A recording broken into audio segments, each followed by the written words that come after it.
Hierarchies are composed of a chain of command consisting of superiors and subordinates.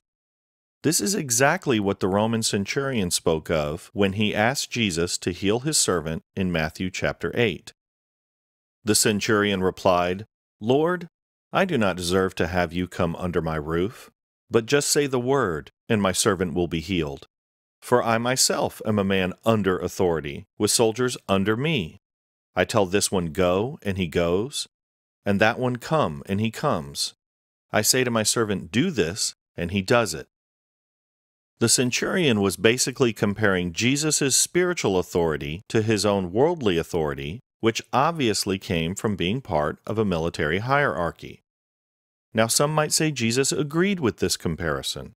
After all, Jesus did commend the centurion. When Jesus heard this, he was amazed and said to those following him, "Truly I tell you, I have not found anyone in Israel with such great faith." But read carefully, and you'll notice that Jesus only commended the centurion's faith, not his concept of spiritual authority. In fact, in a later chapter in this very same gospel, Jesus blatantly warns his own disciples not to follow the Roman example of authority.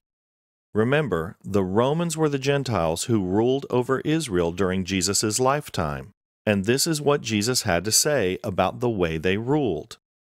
Jesus called them together and said, "You know that the rulers of the Gentiles lord it over them, and their high officials exercise authority over them. Not so with you. Instead, whoever wants to become great among you must become your servant." Was Jesus merely commenting on the attitudes of corrupt Roman rulers? Or was he also warning his disciples to stay away from their methods, such as subjugating one another under man-made positions of authority? If it was the latter, then Jesus' words take on an eerily prophetic meaning in this passage, since it was actually the Romans who would introduce hierarchy into the church some 300 years later.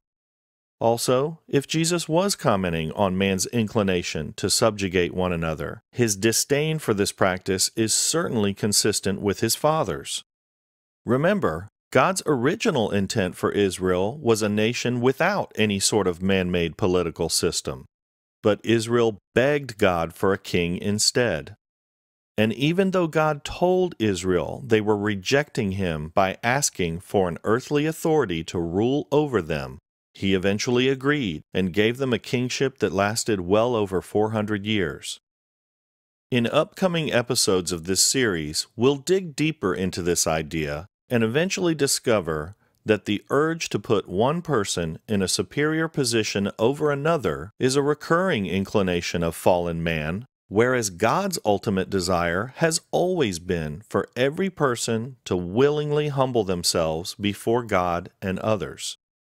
Ultimately, hierarchy is fallen man's attempt to maintain order in the absence of humility. However, we have a long way to go before I've proven that.